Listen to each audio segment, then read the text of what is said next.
Hello everybody, welcome to another video. Thanks for joining us. I have been getting a bunch of questions on Instagram and a couple of other places. What stuff do I use for my classroom setup when I'm teaching online, when I'm using my computer and I've got all this other things going around me? So today is all about the virtual classroom gear. So get ready for some great reviews. Most of the items that I have listed below, I do use a Amazon affiliate link. So if you go through there, you'll help earn me a little bit of cash. So appreciate anything that you buy from there. And let's get started. All right, so we're talking about audio. This is really what helps me help my voice sound really clear to all of my students, and I'm not worried about, am I close to the microphone? Am I far away? Can you hear me? Is it gurgly? So this stuff really helps simplify everything for me. So I've got my Shure SM57 microphone. I've had this for a while. I use it for my drum set gigs. I'll attach them to the drums or above the drums and whatever. And they are really helpful because they can take loud sounds. If I'm talking into this thing, it's going to be okay. And if I'm really quiet, I've got some audio setups to help boost up my voice using some compression. So we could talk about that stuff later. But my Shure SM57, and I've got a windscreen on top. I've got that in the link below as well. Really handy so that if I have any wind or like any of my big P's and the, what are they called? Plosives. Some of those are knocked down a bit, so that helps control the sound. To connect the microphone to my computer, you have to go through an interface, and I use the Focusrite 2i2. It's the 3rd generation one, and it's great. It's simple. It's got enough spots for like me to put in 2 microphones. So if I have another friend over here, let's say I'm interviewing a teacher, or if we get back into the swing of things and we can actually have some more people in class, maybe I'll let my students use the other side of the microphone, or whatever setup that you have. And you can use both microphones. You can adjust the volumes to each of them. It's also got a spot for each of those inputs can handle either those 3-prong parts, the XLRs, or you can use a 1/4-inch jack, so you can do instruments as well. So I could have one for my microphone and another for an electric guitar, and both of those things would be coming through clearly, which is awesome. That lets me mix up my options a little bit, which is fun. So yeah, the Focusrite 2i2 and my Shure SM57. Please go check those out if audio is at all one of the things that you are concerned about, and it's really easy to set up. Literally plug them in and they're ready to go. So for anything video, we are right now recording on my iPhone 8, and what I'm doing is I'm syncing the audio coming through the microphone to the video later. So you can do that kind of setup. There are ways of you being able to use your iPhone as a webcam, and I can show you that app in our app section. But for now, our video, you can use my for everyday stuff, I'm using my MacBook Pro. So if I'm talking with students, I can go right there on the computer. My iPhone is also connected, and I've got that on a tripod in a different spot, so I can use that to use like if I'm looking at my desk or anything. I'm using whatever webcams you have. Those are going to work fine. I've got a generic webcam that my class, that my administrators gave us. We have a document camera, a Lumens document camera that helps for on the desk looking down at things. So whatever document cameras that you have or webcams, you could find a way to make them work. Everything works pretty seamlessly nowadays. So any of this is going to be fine. But yeah, that's my current setup right now. Recording on iPhone 8 for videos like this. My MacBook Pro and my webcams and my document cameras for classroom stuff. I think I have like 4 cameras going at the same time, which is pretty crazy, but it's really helpful when I want to go from spot to spot. You just got to be on your game. Next, let's talk about all the programs and apps that I use on my computer and my other devices to make the actual music and to control audio and sound effects and things like that. I will use Ableton Live 10. That is my go-to recording app if I'm going to be using my voice, because I have the studio version, so I've got everything, which is awesome. It's a ton to keep up with, and there's a lot to look at, but once you get the gist of things, it's pretty cool. If you are just starting out, GarageBand for me, because I use my MacBook, is a great go-to tool for getting into this stuff. If you want to get instruments attached and you want to use those in your videos or in your instruction, it's really easy. And I have been like jamming with my students. I have my keyboard on the side and I can go to any sound I want, just switch it between it. For any video stuff, so if I'm using my phone to use as a webcam, right? So I'll use my Camo app and Camo Studio on the computer. And what that does is it syncs them together. It creates a space where your phone is talking to your computer, and then you can open that on your Zoom. So your phone then shows whatever is coming through video-wise onto your computer. And it's like creating a webcam with your phone. So you really don't, and it's free. You don't have to spend any money on this at all. If you want to get to the pro version, you can. They do have like the HD, the 60 frames per second, all that stuff. But if you're just doing basic teaching, you don't need that. So go check that out, Camo and Camo Studio. And then when I'm putting all of my videos together, right now I'm using iMovie. I am working on getting, I think it's Pro Logic. I think that's the advanced version. I forget what it is. But I'm working on getting it, and looking forward to trying some more advanced stuff out. So until then, iMovie is the way to go for me. All right, now we're getting to some fun stuff. Let's look at the MIDI controllers that I use. MIDI controllers are great if you want to get your instruments connected through a app like GarageBand or Ableton Live, and it's basically your electronic keyboard for your instruments. So I have two of these that I use all the time. I've got my handy dandy Key Studio made by M Audio. This thing has been around for years. I've had this. This is easily over 10 years old, and it still works great. It's got a USB 2.0.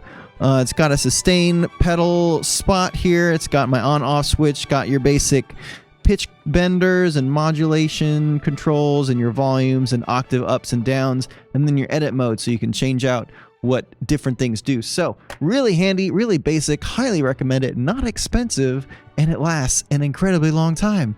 And then we've got this beast. This is the Ableton Push. This is the first iteration. I got this through the Educator program, and it has been amazing using with Ableton Live. I love this thing. It lights up. There's plenty of different tutorials and videos. Go check them out. I'll put the link to some of those videos up above. And please, like, this thing is great. I can play scales. Everything lights up for the students to see. I can easily swap out between instruments. It is so powerful, and it syncs. It's made for Ableton Live. So if you're using Live, go check out the Push. You can get these refurbished through Amazon or through Live. You can go, there's a bunch of places that you can get them. Go check out eBay. Go find one, because they are so much fun to use. I highly recommend going and checking out an Ableton Push. And finally, some of the accessories in my whole setup. Let's talk about my mouse. This thing is amazing. It's magic. It's powerful. It's sleek. It fits in the hand well. And I prefer this over the Apple mouse, honestly, because of one, the shape of it. It actually fits over your hand, and you're not like flat. And two, it's got so many more buttons and options, and it's mappable. It's great. I love this thing. So this is the Logitech M720, and it's got a battery department on the bottom. It's got, I love the traction feel along the desk. Like, it makes it really easy to use. It's got your fast scrolling wheel at the top. Your side clickers here, which help you navigate extra spaces, extra virtual spaces on your desk. That's really handy to do. It's got a thumb button, which is nice. And what's really cool is that it can switch between your different computers. So I use two different computers. I've got my MacBook and my, it's an HP given to me by the district. And I can use this at the click of a button to switch controlling from one computer to the next one, and all you gotta do is like hit that button and it switches. It's Bluetooth connection, so it transitions from one to the other seamlessly. It's awesome. I love it. Next is my USB hub made by Hutu. I can't show that because I'm literally using it right now, but it's great. They have lots of different options. Mine connects a bunch of older USB models to my USB-C/Thunderbolt port on my MacBook. It's also got the lightning connector to your phones. It's got a spot for that. And it's got an HDMI connector, and I've got another Thunderbolt port coming out of that for powering other devices. So lots of different models of the Hutu USB hubs, but you can find out whatever you want. Figure out what connectors you use and get the connector and the hub that matches those needs. Don't go out and get something with an SD card slot if you don't ever use SD card slots, because I don't have a camera that uses that kind of storage option, so I don't need that device. It doesn't need to fit into anything, so I'm not worried about it. Go get what you need. My tripod that is holding my phone right now with this recording is made by Goo Photo. I think I said that right. It's just your standard tripod, but it's got nice handle for you to carry. It's pretty smooth going around. Everything is a little bulkier than just your cheapo tripod. So I recommend go spend a little bit more on your tripod. Get that stability. It's got some good feet. It's got some good height. It's doing me pretty well. It's definitely doing its job. And right now it's actually on top of a desk. So it does get small enough that you can put on a desk, but you could also put it on the floor and raise it all the way up to its full height, and it does just fine. So it makes a lot of sense for the different positions that you may have it in for your videos. And finally, my rolling desk, brand new to my classroom, made by One Space Craft Desk. I just put it together. It is sweet.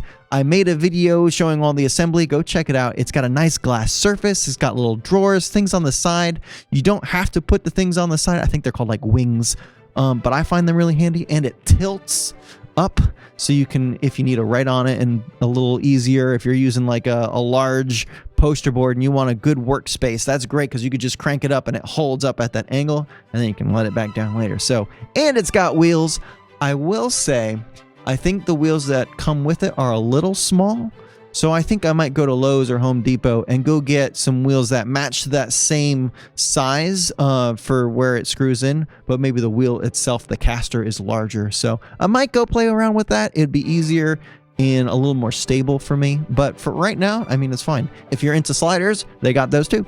Now, I'm a teacher. I don't make tons of money. How the heck did I get all this stuff?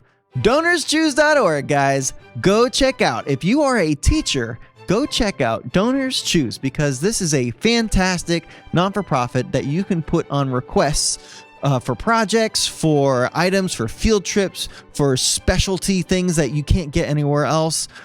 Please go check out Donors Choose.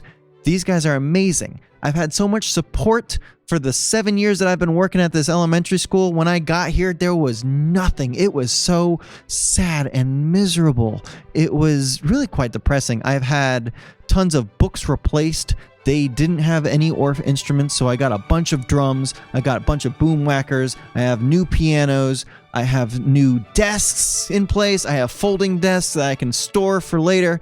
I'm trying to get some new storage items. I got new electronics equipment. I got new microphones and just tons of stuff. Over $20,000 just by asking for it, which is amazing. And just about every year, somebody, some organization or generous soul will fund a whole area of the site. So if you're in Charlotte, I remember 2 or 3 years ago, I think it was Jimmy Fallon or somebody, like, just bought all of North and South Carolina, all the projects on Donors Choose. I know Red Venture has done for Charlotte. I know Ripple, the cryptocurrency, the new crypto that came out, I think it was last year, funded the entire website. So if you had stuff up there, it was funded just like that, and it was amazing. Everybody was talking about it. So please, if you need stuff and you are a teacher, do not be ashamed. Please go put on your requests on Donors Choose, because they know what they are doing, and it is awesome. Thank you so much for watching this video. If this was helpful for you, please leave a like. Consider subscribing to my channel. Let me know what you think in the comments below, and I will talk to you guys in the next video.